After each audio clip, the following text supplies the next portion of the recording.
Hello, let's talk about bronchiectasis. We've seen this concept before. An ectasis is essentially a dilation or a distortion of a vessel or a tube. And so this is the respiratory equivalent of an aneurysm, okay? So bronchiectasis is an obstructive lung disease affecting the bronchi. And the bronchi are going to be some of your largest airways. Remember that you have a trachea and then you have primary, secondary, tertiary bronchi branching off of that trachea. And so they're part of the conducting airways of the lungs. And so their only function is to transport air from point A to point B. There's no gas exchange going on here. And bronchiectasis is an obstructive lung disease, meaning that it is tough to get air out of the lungs when you have this condition. And the reason why it's going to be tough to get air out of the lungs in this condition is because the lungs are going to become lower and lower pressure as airways dilate. Because, well, think about vasodilation and vasoconstriction, because we just got done with the heart. Whenever you vasodilate your peripheral vessels, your blood pressure drops. But whenever you vasoconstrict your peripheral vessels, your blood pressure rises. And so the same interrelationship between luminal radius and luminal pressure is at play here in the lungs. So whenever we inhale, we want a low pressure because we want air to move into the lungs, and air is always going to move from high pressure zones to low pressure zones. But whenever we exhale, we want to generate a higher pressure than the surrounding atmosphere. And we need this high pressure so that air moves out of our lungs and into the rest of the world. And this manipulation of a pressure gradient is what enables us to breathe continually. So in a bronchiectasis, you've got a dilation of the airways. So your lungs as a whole are a little bit lower pressure than normal. And what that means is that, well, whenever you expand your rib cage, air is like, oh yeah, that's a low pressure zone. So it just goes zoom straight into your lungs. So you have no problems breathing in. The problem in bronchiectasis, as in all obstructive lung diseases, comes whenever you breathe out, because the baseline pressure of the lungs in bronchiectasis is lower than normal. So it's difficult to create a high pressure zone to force air out. Remember, you need a high pressure zone to encourage air to diffuse out into the world. So if you cannot make a high pressure upon expiration, then you can't clear all the volume that gets into your lungs when you breathe in, which explains why patients with obstructive lung disease walk around with barrel chests if it's chronic, and they have high lung volumes, high anterior, posterior lung dimensions. They have flattened diaphragms.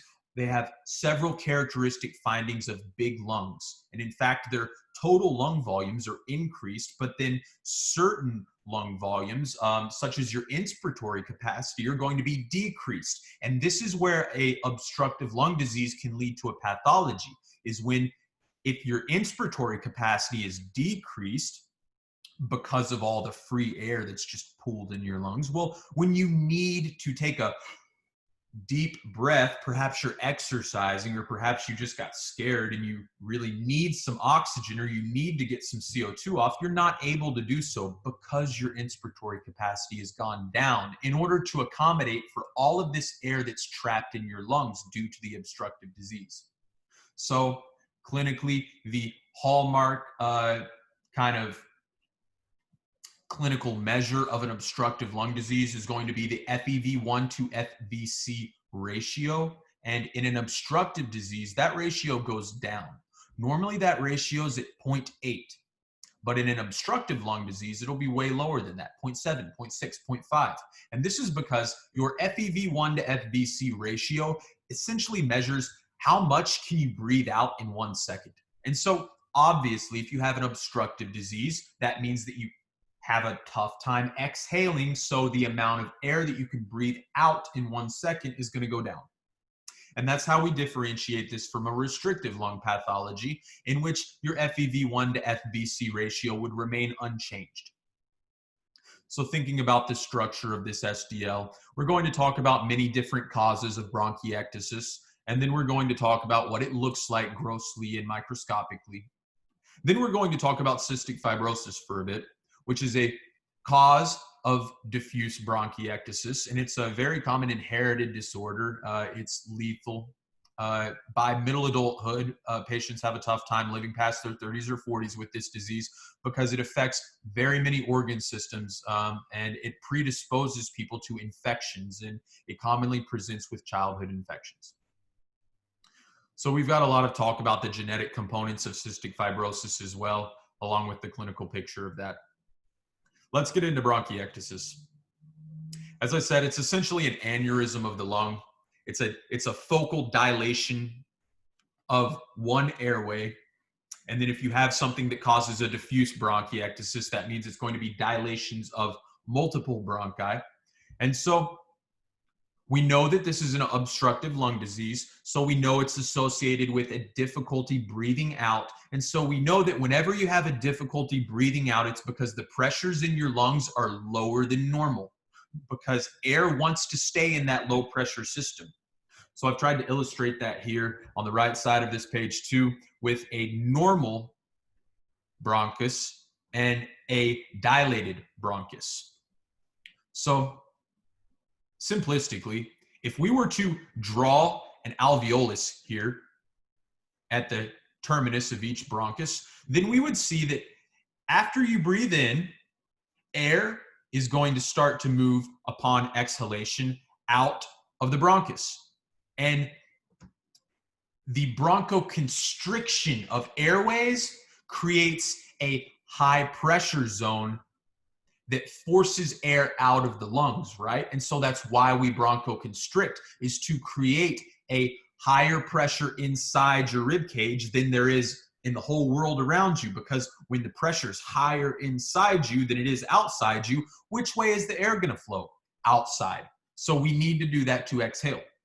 Now, in bronchiectasis, you have dilated and distended airways. And so you've got all this air down inside one of your alveoli. And when it comes time for you to exhale, the air is going to go up, and then it's going to reach this dilated space. And it's going to say, well, you know, I think I'm going back in here.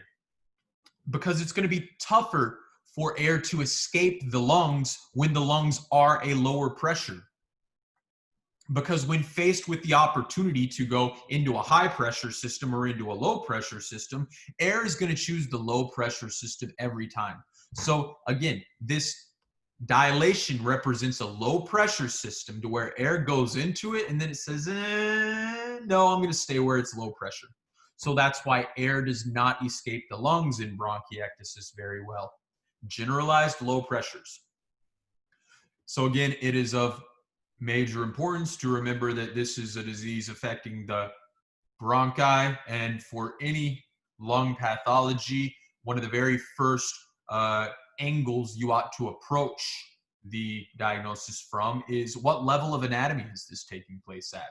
Because the lungs got a fairly similar structure throughout. It's just branch points on branch points on branch points, right? And so you've got a conducting zone and then a respiratory portion. And it's a fairly limited anatomical picture. So if you just start by identifying where in the lungs is this pathology taking place, that's going to narrow your differential significantly. So in the case of bronchiectasis, there are not many other diseases that affect only the bronchi, preferentially the bronchi, right? Because the bronchi are some pretty big airways. They're some of the first airways off of the trachea. And so if something's only impacting the large airways, well, then that really restricts your differential. So that's how we're approaching this. You can have a focal or a diffuse bronchiectasis, and we've talked about how that's either one airway involved or that's many different airways involved. We start by discussing causes of focal bronchiectasis. So one way to generate a exhalation difficulty is to just drop an obstruction into the airway.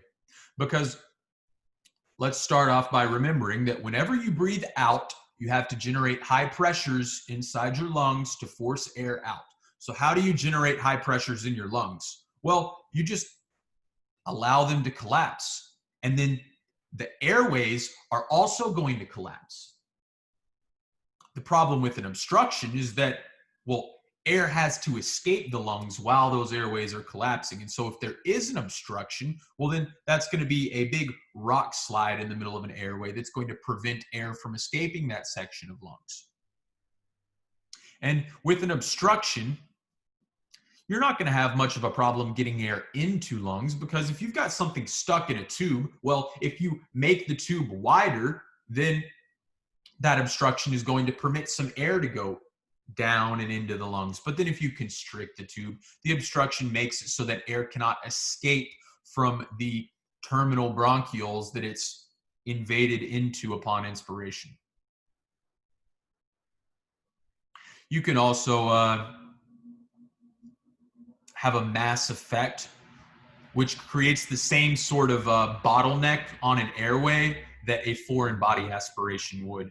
And the mass effect is most often going to be a tumor, but it can also be a lymph node in the setting of a mediastinal or thoracic infection, right? So a common and easy to ask question is, oh, patient chokes on an object. Tell me anatomically where it's at in the lungs. And I've listed some of the locations where you would find an aspirated object depending on the patient's posture upon aspiration. So if you're standing up and you choke and swallow something and it goes down your trachea, it's typically going to end up in the posterobasal right lower lobe. And if you are lying down and you happen to aspirate something, then it's typically going to go to the superior right lower lobe. And then the exception to things is if you're lying down on your left side, well, then the aspirated object is probably going to go into your left upper lobe, specifically the lingula, which is the anterior most portion of that left upper lobe. So understand that patient chokes on something, 9.5 times out of 10, it's going down that right main bronchus into the right lower lobe. Again, a tumor can cause a compression of an airway, and obviously a foreign body or a compression of an airway is going to prevent you from getting air out of the lungs. So that's why it's an obstructive disease. It's literally obstructive. And carcinoid tumors, that's referring to carcinomas, which are endothelial cell cancers, which have a lot of endothelium in your lungs, and carcinomas are by far the most common lung cancers. So that's it for focal bronchiectasis. Not too much going on there if it's focal, right? There's going to be something in the stem that lets you know it's a bronchiectasis if it's a focal one, right? So it's going to be like, okay, patient is choking. Well, I wonder what the diagnosis is, you know? Or it's going to be, you know, some sort of scan image with some sort of chest mass, right? So they got to tell you somehow there's a mass effect here. Let's move into diffuse bronchiectasis. Cystic fibrosis is the most common cause of congenital pediatric bronchiectasis, and we're going to talk a whole lot about that later in this SDL. You can get sarcoidosis, which essentially causes fibrosis of the lungs, and this is going to create a stress on your airways, which is going to pull them farther and farther apart. So collagen is essentially glue, right? And then if you put down more collagen, well, then you kind of glue your airways open. And this is going to be secondary to a restrictive lung disease, which I'm not going to harp on too much, but I do want to introduce the concept that mixed lung disease does exist. You can have restrictive and obstructive pathologies at the same time, which would mean that you would have trouble breathing in and breathing out. So they're not mutually exclusive. Radiation-induced pulmonary fibrosis is another example of a restrictive lung disease that can lead to bronchiectasis, which is an obstructive lung disease. And the mechanism is going to be similar to sarcoidosis. You get a lot of fibrosis around your airways, around your bronchi, And this fibrosis is going to keep them held open when they ought to be closing.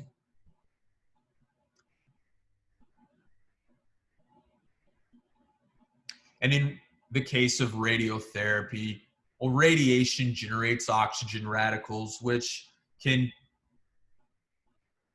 cause a lot of stress on cells, and specifically in the bronchi, fibroblasts and smooth muscle cells are going to get stressed, and they're going to let off a lot of TGF beta, and that's going to auto-regulate the production of collagen. And these two diseases here, we're going to talk a little bit more about this later, but this is really the sort of traction bronchiectasis that's referenced in a couple of our physio lectures, and we'll get back to that. Infections can give you a bronchiectasis because, well, you shouldn't have any bacteria inside your airways. That should be a sterile zone. And so if you do get some sort of a virus or bacteria down inside your airways, this really agitates your endothelium, and this can lead to the whole TGF beta, collagen deposition type of thing.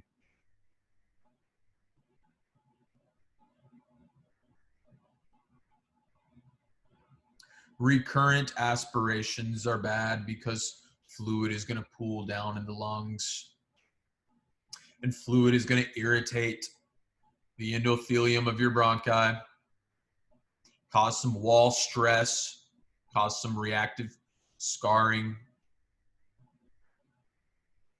Idiopathic pulmonary fibrosis is another example of restrictive lung disease, and that's going to be our traction mechanism. Again, we will return to that.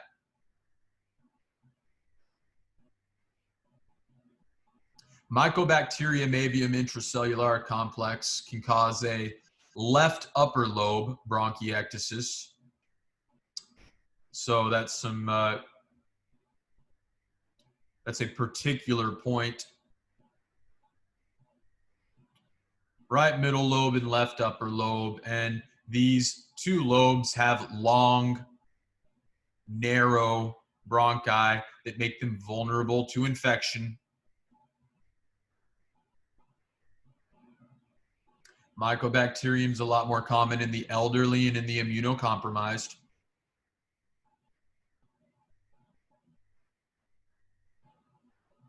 And mycobacteriums are also obligate aerobes. So the upper lobes of the lung, they're going to like those a lot because there's a lot of airflow there compared to blood flow. And we know that blood flow is going to have immune cells associated with it. So there's not as much blood flow in the upper lobes, and so they're a little bit more prone to certain infections.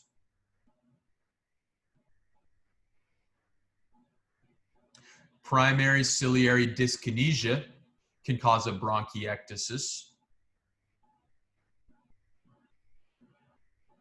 And the bronchiectasis, or the dilation of the airways, is going to be secondary to sort of overaccumulation of mucus within the bronchi, and then that overaccumulation of mucus is going to irritate endothelial cells and cause a lot of fibrotic change, which is going to stiffen those airways and keep them held open when they ought to be closing. That's the mechanism we keep returning to, is that if there's a lot of fibrosis within the tubular lumen of an airway, well, when it's supposed to close, it's going to have a tough time closing on itself because it's kind of, the more collagen you put down, well, the less pliable it is. And so remember that on exhalation, you need to close your airways. You need to bronchi constrict to create high pressure zones to force air out of your chest. And if you can't maintain a high pressure zone or create one, then the pressure in your lungs stays low. So volume in your lungs stays low, or high rather. Volume in your lungs stays high when pressure stays low. You can't breathe out. So that's connecting the collagen and the fibrosis back to that. And primary ciliary dyskinesia, well, you've got this thing called the mucociliary escalator, you know, gold star to whoever came up with that visual analogy. And so these cilia just push mucus up your airways and out. And It does this to keep things fresh down there, keep things new and interesting, but also to just clear out particulate matter that gets caught up in all that mucus lining your airways, and pathogens can get stuck in it too. And so the beating of cilia, as you understand, is very crucial to protecting the patency and sterility of your lower airways. So if you have a ciliary dyskinesia, dys meaning wrong and kinesia meaning movement, then you have a problem getting mucus out. So there's too much mucus in your lungs. And again, that leads to the fibrosis, leads to the bronchiectasis. Primary ciliary dyskinesia is autosomal recessive, and it's a dynein defect. And it's not just going to affect the lungs. Lots of different cells have cilia. You're going to have some respiratory tract infections, but you're also going to see some sinusitis because you do see cilia on the cells of your upper respiratory tract. You're going to see infertility because the reproductive organs in both sexes do have lots of ciliated cells. In males, you've got to beat the sperm out, out, out. And in females, you've got to kind of conduce the sperm in, and then get the egg out into the uterus. So reproductive impairment. Most patients present in childhood with recurrent infections. And then Cartagener syndrome is a special variant of primary ciliary dyskinesia in which the organs in your chest are flip-flopped. So you've got a heart on the right side of your chest. So keep your eyes peeled in a question stem, because that's something they could throw in with just a couple words, you know, like prominent heart shadow on the right side of the chest in the middle of this big brick wall of text. So if you don't catch that one detail, then you miss out on the fact that it's Cartageners. You can get a bronchiectasis following an allergic reaction to Aspergillus fumigatus. Aspergillus is a mold. It's a fungus. It occurs almost exclusively in patients with asthma or cystic fibrosis or in the immunocompromised. But this specific, the allergic reaction to Aspergillus, that's a type 1 hypersensitivity. So someone with asthma is just a lot more prone in general to be allergic to things. They got a ton of IgE, they got a ton of eosinophils. And then someone with cystic fibrosis is just way more prone than the average dude to get the infection to start with. So aspergillosis is a fairly common mold, actually. It's inside a lot of houses. So it's not like it's particularly rare. It's just most people have immune systems that can handle this mold. So somebody gets this allergic reaction to this mold, and what are you going to see? They're going to run a fever. They're going to be coughing up blood, and you're going to see some mucus plugs too. And the mucus plugs, that's another big point to hit on here. Anytime you see a mucus plug, that's got the same effect on an airway as if you just swallowed a peanut, you know, as an aspirated foreign body. Because that plug means that when your airways go to constrict, as they do whenever you have to breathe out, well, the plug means that the air that's supposed to be going out of your lungs just runs into a wall. So that's anytime you see mucus plugs, you can get this focal bronchiectasis in an airway. And then anytime you get a lung infection, you can get mucus plugs. And then cystic fibrosis. Anytime you have an overproduction of mucus, you can get mucus plugs. And so that's another mechanism besides fibrosis that's participating in the blockage and then the dilation of airways. Moving on, still talking about causes of bronchiectasis. Cartilage deficiency disorders. So you can read about the two syndromes here. Both of these lead to bronchiectasis by deficient clearance of respiratory secretions and recurrent infections that result. So again, you've got two things going on here leading to bronchiectasis. You can't clear your mucus, so it's got the potential to just plug up an airway, and that's an obstruction. Air can't get out. And then you've got an infection that can cause some wall damage, that can cause some fibrosis, that can cause a rigidity of the airway, which means it's not going to want to collapse whenever it has to create a high pressure and move air out. Seeing some themes by this point in the SDL. I hope we're seeing some themes here. Tracheobronchomalacia. You're not going to get tested on that. Immunologic deficiencies. Well, that narrows things down. No, I'm being facetious. My apologies. Yes, patients can develop recurrent or chronic lung infections. And again, you get the infections, you're more likely to get a mucus plug. You're also more likely to get some endothelial damage of those airways, which is going to scar them and make them more rigid. So when you have to collapse your airways to move air out, you're unable to do that. So you can't move air out of your lungs. So it's an obstructive lung disease. Autoimmune diseases, obviously, they can cause some diffuse inflammation, and depending on the antigens involved, your lungs are going to be involved to a variable degree. Then finally, alpha-1 antitrypsin deficiency. There are other SDLs that cover this topic much more thoroughly. We will discuss this later. What you need to know for now is that smokers have an acquired alpha-1 antitrypsin deficiency, but there is actually a genetic deficiency of this enzyme, or a dysfunctional enzyme, alpha-1 antitrypsin. So always pay attention. Is it acquired or genetic? So now we're at the good stuff. Pathogenesis. And if it's not obvious by the litany of examples we have just listed, there's only a few ways you can get a bronchiectasis. The first one is traction bronchiectasis. And this is here defined as abnormal bronchial dilation due to lung fibrosis.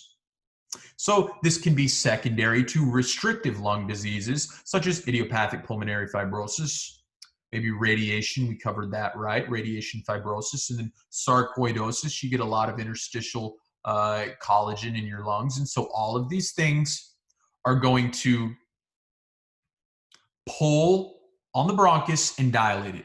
Right here it is. That's the key concept. That's why you get fibrosis. It can lead to an overdilation, which leads to an inability to exhale properly. Obstructive bronchiectasis. This is the second of three possible ways to acquire a bronchiectasis. And the obstruction is going to be an aspiration, or it can be a mucus plug, or it can be a mass effect. Maybe you've got this nice patent airway going up, and then you've got a tumor just pressing into it and squeezing it shut. Then finally, bronchiectasis due to weakened airways. This is the general inflammation route. This is the type of bronchiectasis that develops when there's an infection or maybe an autoimmune condition. And again, you're going to see destruction of bronchial wall cartilage and bronchial smooth muscle. So there's going to be a little bit of a dilation for that. But then whenever your cells go to replace all of that tissue, it's not going to be as pliable. It's going to be more fibrotic than normal. And so it's going to kind of spiral downwards back into that traction method of bronchiectasis. Vicious cycle. I don't know what he's talking about here. He don't know what he's talking about there. Bacterial colonization, that's kind of stating the obvious. The airways should not have any bacteria in them. Haemophilus is the most common. Pseudomonas is also pretty common.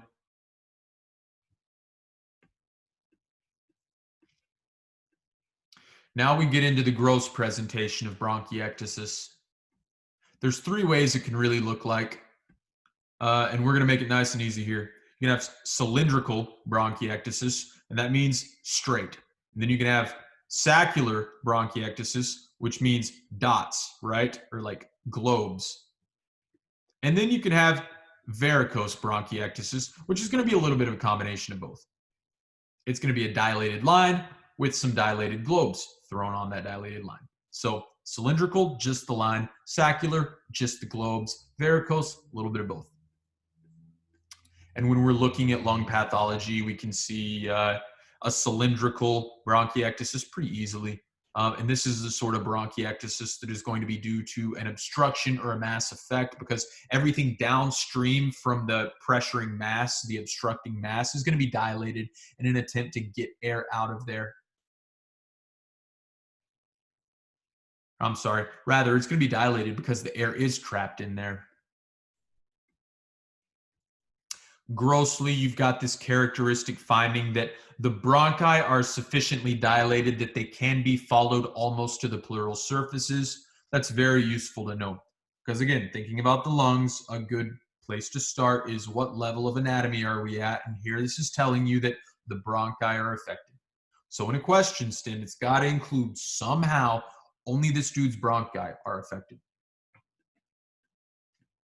In the normal lung, you cannot see bronchioles beyond a point 2 to 3 centimeters from the pleural surfaces. And if we go down here to look at the CTs, you notice that in a normal lung, well, this red margin here on the left is the outside of the lung. And then you see the bronchi really don't continue anywhere close to the border of the lung, right? They stay their distance away. But then in a cylindrical bronchiectasis right here, you can tell that the bronchi are getting closer and closer to the periphery, to the outside margin of the lungs.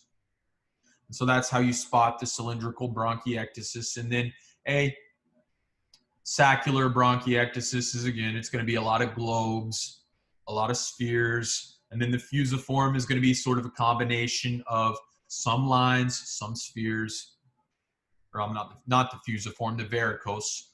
So that's what they look like on a radiograph. I think that's highly likely to be a part of a question stem because the microscopic appearance is nonspecific and the clinical presentation is nonspecific. So again, they have to tell you somehow it's the bronchi and the bronchioles that are affected in this patient.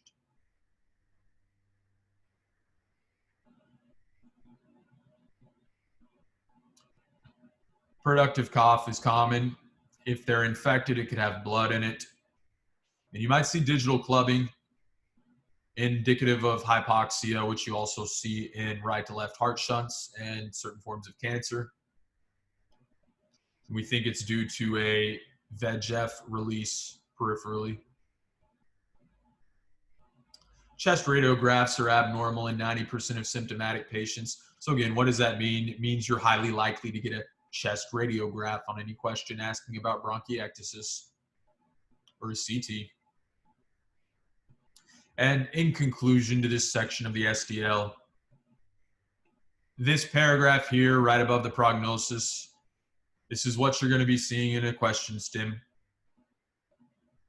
Something about enlarged bronchi or bronchial dilation or prominent bronchi on a radiograph or CT. And then they're going to have one of the three phenotypic appearances of bronchiectasis. And by this point, when you see bronchial involvement, you're going to understand that it's probably a dilation due to either a lot of fibrosis or in reaction to an obstruction.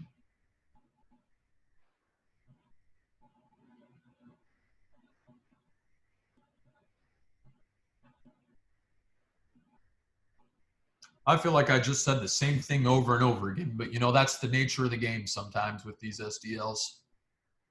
Let's discuss cystic fibrosis. It's an autosomal recessive inherited disorder, and it's a defect in the CFTR chloride export pump. It's a multi-system disorder. How multi-system? Very. And it very commonly presents with exocrine dysfunction. So we're thinking exocrine and endocrine too even. Anytime you hear crine, paracrine, juxtacrine, you're thinking secretions. You're thinking cells that synthesize these hormones and metabolites and molecules that get released outside of the cell. And then these molecules are going to act on other cells. So when you see crine, you're thinking cell-to-cell communications, right? So exocrine means that you're going to just secrete whatever the product is into a lumen. And then endocrine, endo meaning inside, means that you're going to make these products and then secrete them into the bloodstream. So because the CFTR transporter is an efflux pump, it's involved with secreting fluid outside of the cell. So if there's a defect in this efflux pump, well then the cells that are preferentially impacted are cells that secrete things, right? So that's why the respiratory endothelium's involved. Epithelium, my bad. That's why the GI, the pancreatic epithelium is involved. The epithelium lining these ducts and these mucosal surfaces. Cystic fibrosis is most common in white people. It's on chromosome 7. Again, CFTR is an ion channel, and it's going to let chloride out of the cell. And when chloride goes out of the cell, sodium is also going to go out of the cell, because you've got to balance charges. You've got to maintain a constant resting membrane potential. And to do that, every time you put a minus out, well, you also put a plus out too. And every time you pull a minus in, well, then you pull a plus into the cell too. So whenever chloride goes out, sodium goes out too. And whenever sodium goes out, water follows sodium, because water follows electrolytes. So this particular chloride efflux pump is going to be activated by two things. And you need both of these things to activate it. You need ATP, so you need enough energy to work it. And then you need protein kinase A to phosphorylate the pump and turn it on. So if you will please remember, protein kinase A is a general participant in activity signals. Anytime you've got a cell that needs to do something right now, you're going to have a little bit of pKa involved. You're going to have some cyclic AMP activating that protein kinase A. And you're going to have some adenylate cyclase activity creating that cyclic adenosine monophosphate. And the adenyl cyclase enzyme is going to be turned on by a GS receptor, a stimulatory G protein. And we know that a G protein is a cell surface receptor for different signaling molecules. And in the case of the GS to adenylate cyclase to cyclic AMP pathway, every single molecule that turns on that GS receptor is a molecule that says, let's go, we got work to do. So glucagon. You don't get glucagon in your blood until you need some energy, right? Because when you're just happy and peaceful and content with how the world is, you've got a lot of insulin, you know? You're just kind of taking in the energy. But when you need energy right now, you have to mobilize that energy from within yourself. So glucagon tells your adipocytes, let's go, let's make some energy. So it activates those cells. Likewise, epinephrine. When you're just sitting there, chilling, after a long day of studying and the lights are low and you're reading your favorite book, you do not have a lot of epinephrine in your system. So you don't have a lot of adenyl cyclase activity. But epinephrine is going to bind to this GS protein and activate adenyl cyclase to make some cyclic AMP.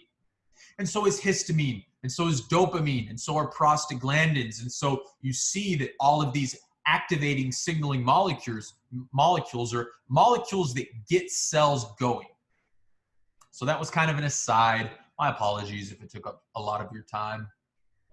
But when you see cyclic AMP, you know the cell is doing something. It's metabolically active, because that's what all of these ligands have in common. They metabolically activate cells. So chloride gets into the cell on the apical side through the NK2C, or it gets into the cell on the basolateral side by the NK2C, and then it exits through cystic fibrosis transmembrane regulator and the apical membrane.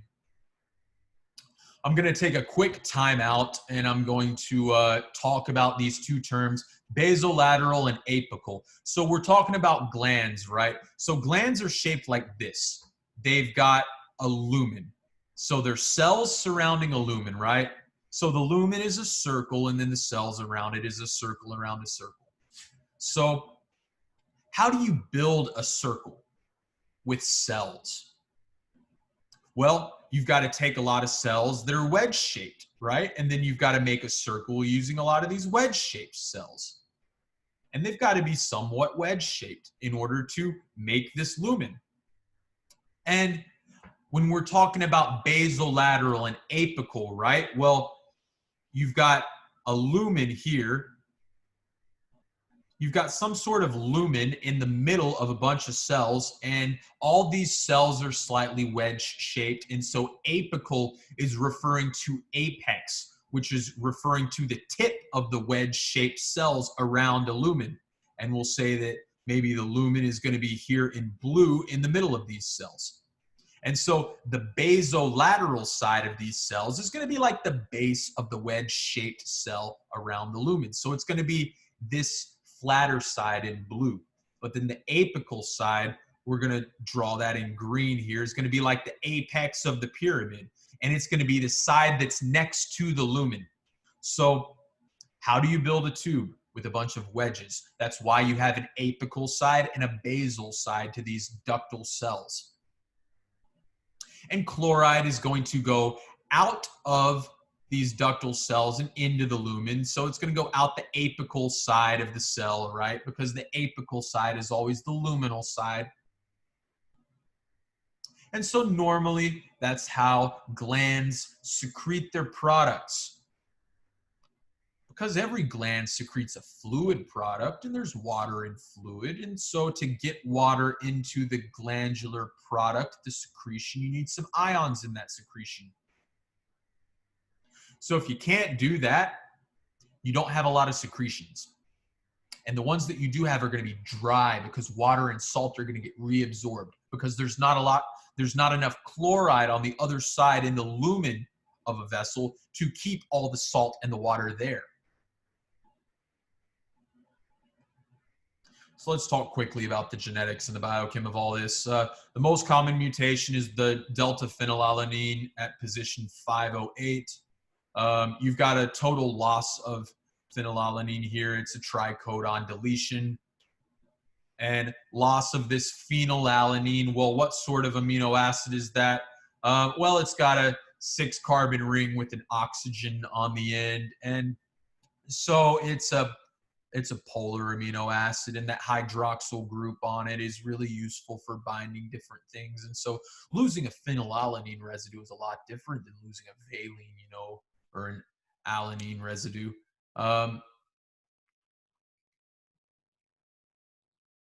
So phenylalanine is relatively important for interacting with different things. I probably just messed that up, and I probably need to go look at my amino acids, but let's move on. Again, you have a decreased chloride secretion. You have stickier mucus. It's thicker mucus. As a result, you're more prone to infections because remember, you ought to be in the lungs clearing that mucus upwards. But if the mucus is thicker, then it's heavier and it's harder to move upwards. And so it just stays in your lungs.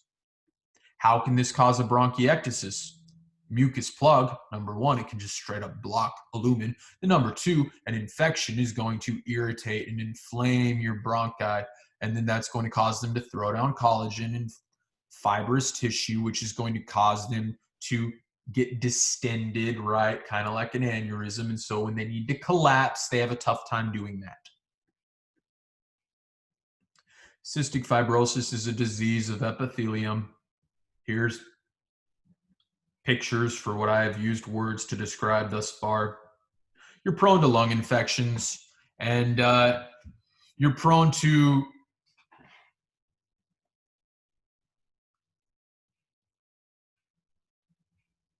impairments in other tissues that secrete things. So your pancreas secretes things. And if your pancreas is unable to secrete,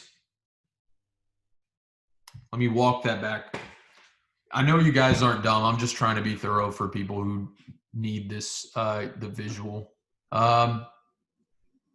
So if you don't have enough chloride in your secretions, then all the salt in your secretions gets reabsorbed, all the sodium. And then if the sodium gets reabsorbed into the cell, then water follows sodium. And so what you're left with in the lumen of a duct of a secreting organ is dry and sticky. And so if that happens to your pancreas, if you get a plug in your pancreas, well, then that's really not good, because your pancreas makes these proteolytic enzymes that it spits out into the lumen. And so if those get backed up and those can't make it out of the pancreas, well, then your pancreas, you get a particular type of necrosis, right? You get this kind of fatty sort of necrosis. And it's going to cause some pancreatic failure and scarring. And then eventually your pancreas is going to atrophy from disuse because it's got this big mucus glue-like plug where it should be able to spit out its pancreatic juice. This is going to lead to a deficiency in some certain nutrients because your pancreas is an important digestive organ.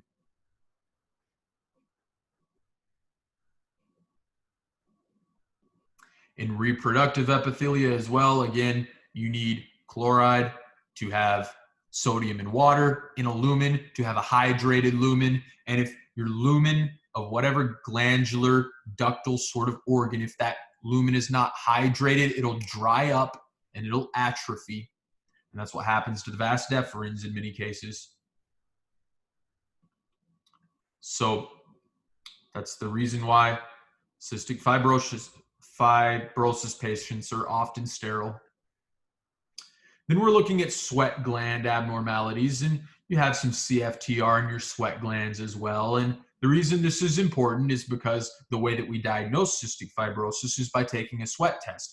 Because if you have less chloride in your lumen, then you're going to have less sodium in your lumen.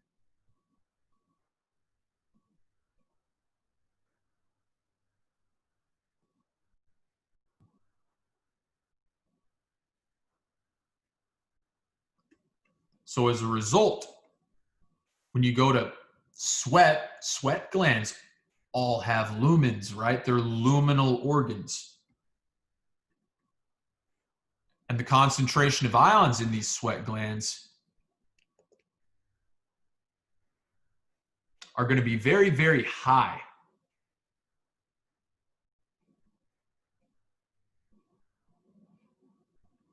Because normally you ought to be reabsorbing sodium bound to chloride. But you can't reabsorb sodium chloride if there's no chloride out there, right? So because sodium chloride doesn't get reabsorbed, cystic fibrosis patients have high individual ion concentrations in their sweat.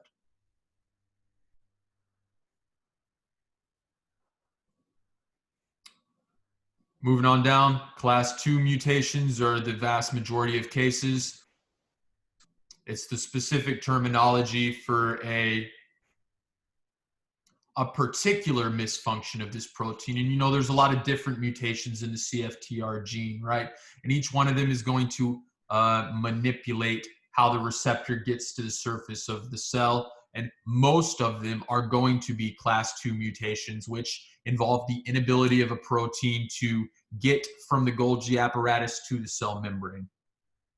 And class 1's the worst, and class 5 is the most lenient, the least severe. So you could just process of elimination for those questions. Another big symptom of cystic fibrosis, nasal polyposis.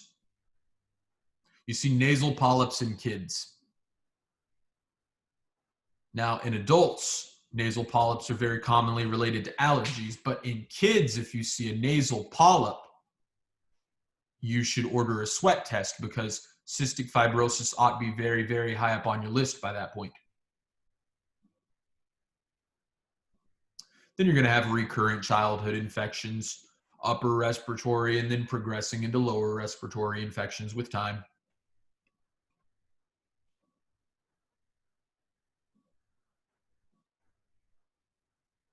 Because a CFTR impairment results in decreased mucosal secretions, right? You get a reactive goblet cell hyperplasia. and submucosal gland hypertrophy.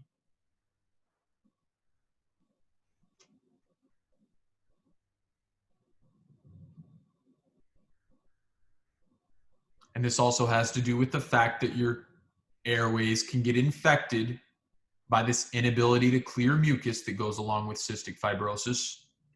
Anytime you get this infection, your body's going to say, oh, I need to get this out of here. So it's going to make more mucus to attempt to get it out of there, but it still can't clear the infection. Pseudomonas, very highly correlated with cystic fibrosis patients. By this point, I hope you know everything about Pseudomonas.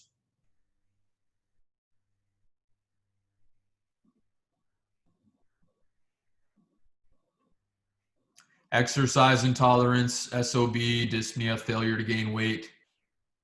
These are going to be due to hypoxia. Because again, the cystic fibrosis is going to cause airway collapse on exhalation, and it's going to cause plugging of particular airways, and that's going to make it harder to exhale. So you're not going to be able to clear CO2.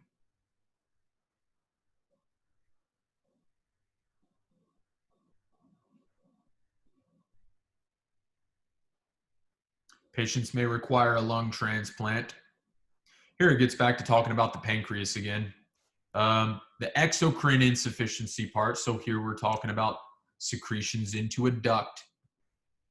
And in the case of the pancreas, we're thinking about digestive enzymes, and we're thinking about proteases and lipases, because that's what the pancreas makes and then shoots off into the GI tract. And if you're not able to send these enzymes into the gut because of a blocked duct, because of the cystic fibrosis mutation, well, then you're going to get a deficiency in certain nutrients. So you could get a vitamin K deficiency, vitamin D deficiency, vitamin A deficiency. These are your fat-soluble vitamins, and the pancreas makes lipases. You could get a B12 deficiency because the pancreas makes intrinsic factor that needs to complex with B12 so that it can be absorbed. You could get a kwashiorkor, which is going to be your protein malnutrition. Endocrine insufficiency. Remember, endocrine means released into the bloodstream. That's relatively more rare, but cystic fibrosis can segue into type 1 diabetes because, again, that's your pancreatic insufficiency type of diabetes. Referring to GI implications of cystic fibrosis, there's this particular finding called meconium ileus, which is very correlated with cystic fibrosis.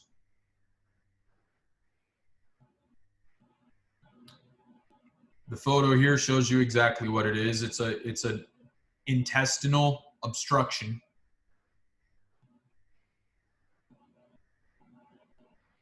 So patient can't poop, essentially.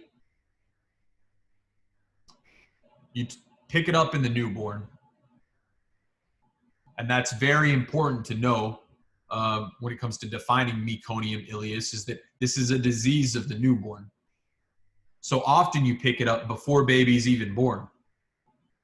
And you can pick it up on a prenatal ultrasound, right? And so it'll show up as hyperechoic masses. And hyperechoic means it's going to be bright signal because it's just a bunch of mass. And whenever you have this bowel obstruction, it can lead to this thing called volvulus. I encourage you to look up a picture of that. It can lead to a necrotic bowel, it can lead to a perforated bowel, lots of very bad GI complications as a result of this meconium. And the meconium, what is it? It's basically poop that's too thick. So it's like, I know you've heard the phrase shitting a brick. It's like, this is what that is. Why?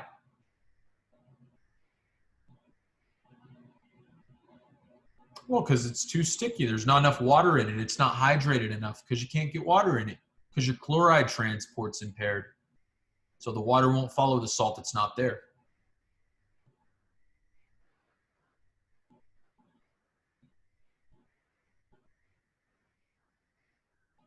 Your liver can be affected. And the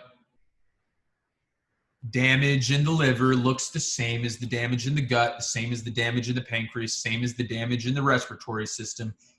Improper secretions leading to blockage of secretory ducts. This can lead to a cirrhosis, can lead to a hepatic steatosis, fatty liver. So, in conclusion here, patient needs a sweat test. Here are your reference values. Probably going to be some sort of question about the sweat test on our upcoming path test. Meconium ileus, again, that's a disease of the newborn. We can catch it before they're born with an ultrasound. So I'd say be aware of what that pathology is and its relationship to the biochemistry of cystic fibrosis. We can screen newborns with this IRT enzyme. We screen all newborns for cystic fibrosis because it is a pretty severe disease. Median age of survival, 37 years. Patients usually die due to respiratory failure and right-sided heart failure. So that's bronchiectasis. Welcome to the lungs.